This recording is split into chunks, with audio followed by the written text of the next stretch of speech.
Mapayapang umaga sa inyong mga ka-farmers. So ngayon araw ay ipapakita ko sa inyo yung mga herbicide na ginamit natin sa ating palayan. So yan yung ating palayan. Yan. So may natumba pa na niyog sa ating area. Yan. Yan. So sobrang lakas ng hangin.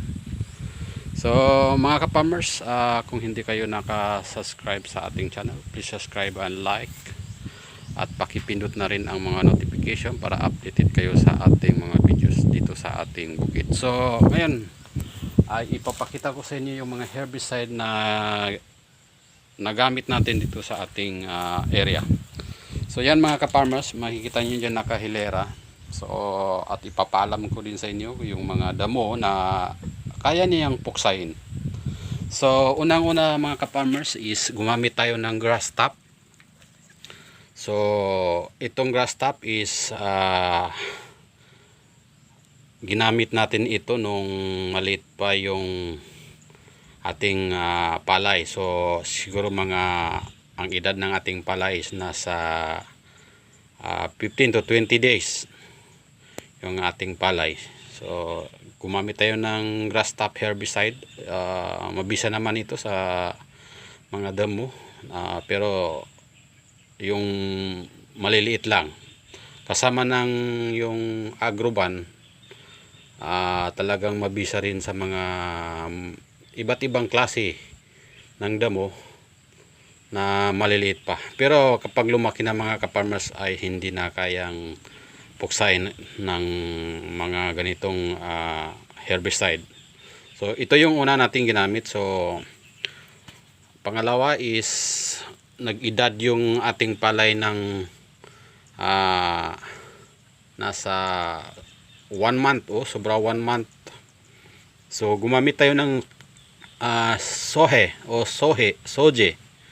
herbicide na ipinakita natin sa mga vlog natin na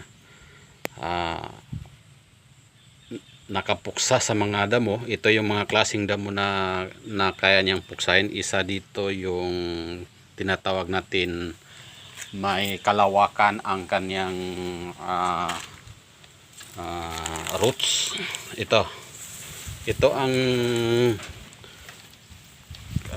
kayang-kayang puksain ni sohe. Itong malawak ang kanyang roots, yung puwitan. Yan.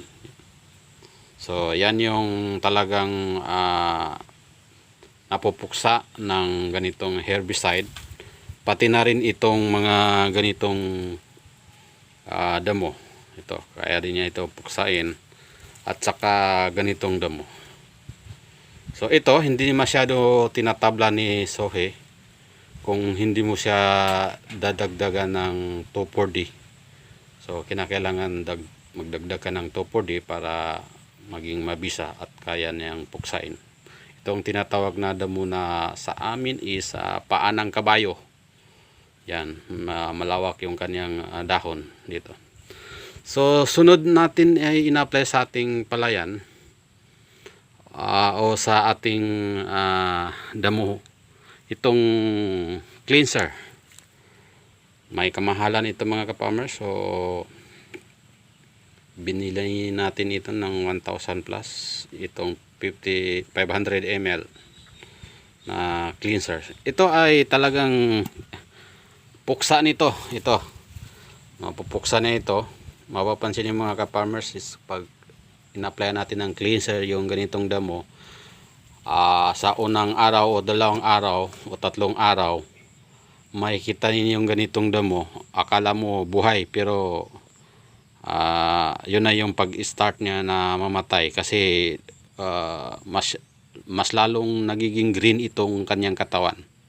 So malalaman mo na lang kapag binunot mo yung kanyang dulo na napuputol, hinihila mo dito, napuputol yung kanyang dulo.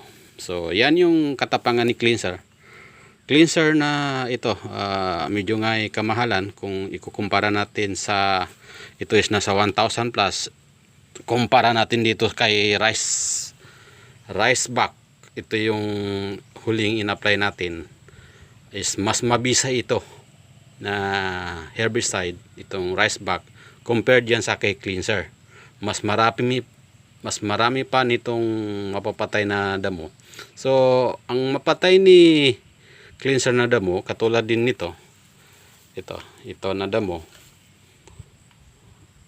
pati yung mga ganitong damo, at saka yung tinatawag natin kawat-kawat, ganito, yung may buko-buko.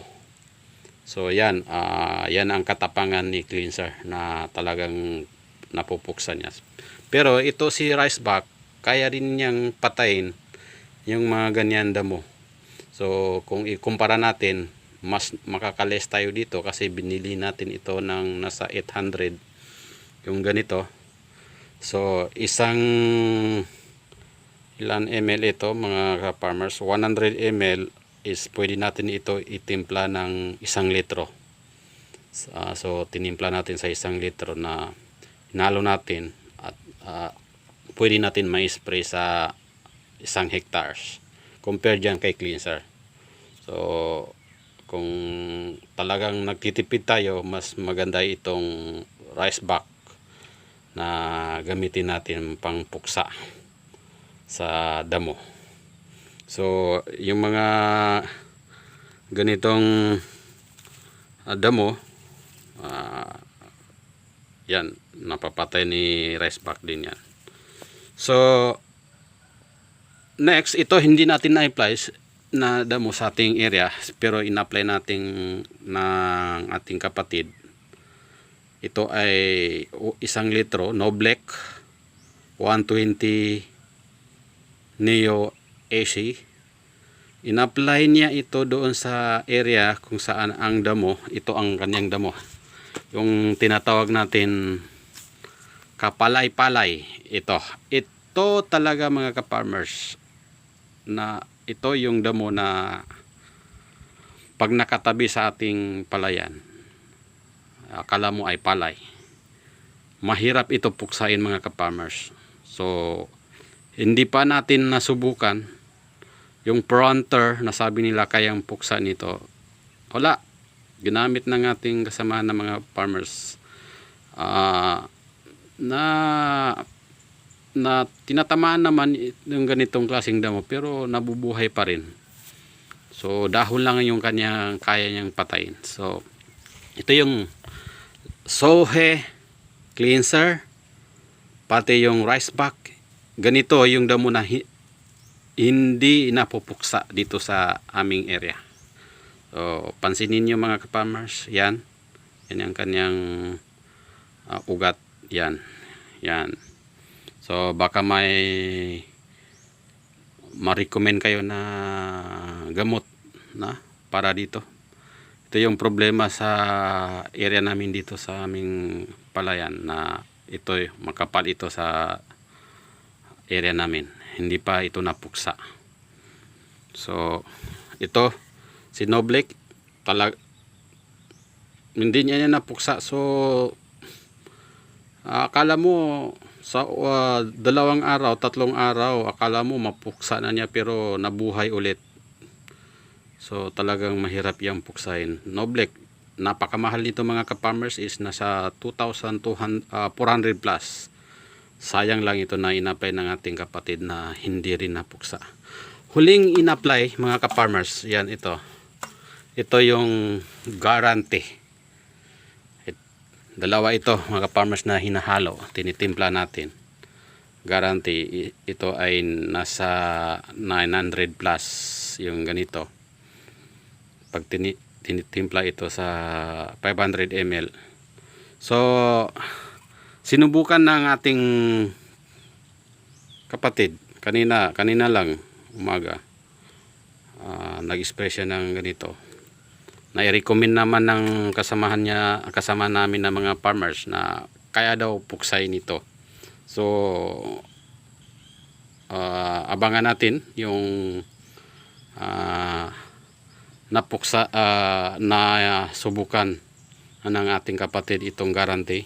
In-spray niya doon sa kanyang area kung talagang mapuksa niya itong kapalay-palay na damo. So yan lang po mga ka-farmers ang mga update natin, at least nakikita niyo. Ito mga ka-farmers, itong panghuli itong ito na klaseng damo. Makikita niyo ito ay karaniwang tumutubo sa ating pilapil, itong malalaki. May buko-buko naman. Ito ay tinatawag sa amin na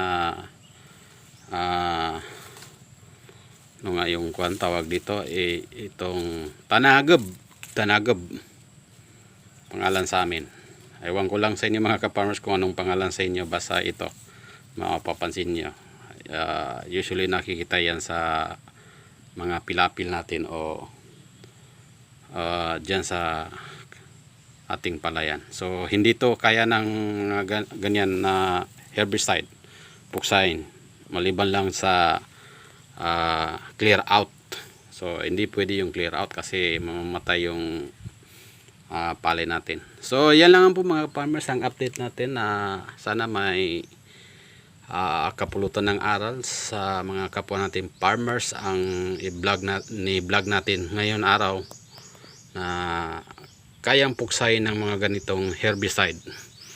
So maraming salamat at mabuhay ang mga kapwa natin farmers. So yan yung mga area natin.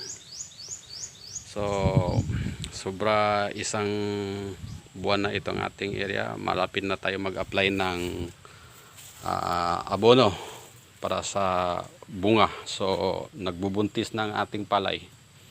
So apply tayo ng urea. Ito ganito yung kapatid ko ito. Nag-apply na siya kahapon ng pangbunga dahil nagbubuntis ng ating palayan dito sa ating area. So maraming salamat at magandang tanghali at happy farming.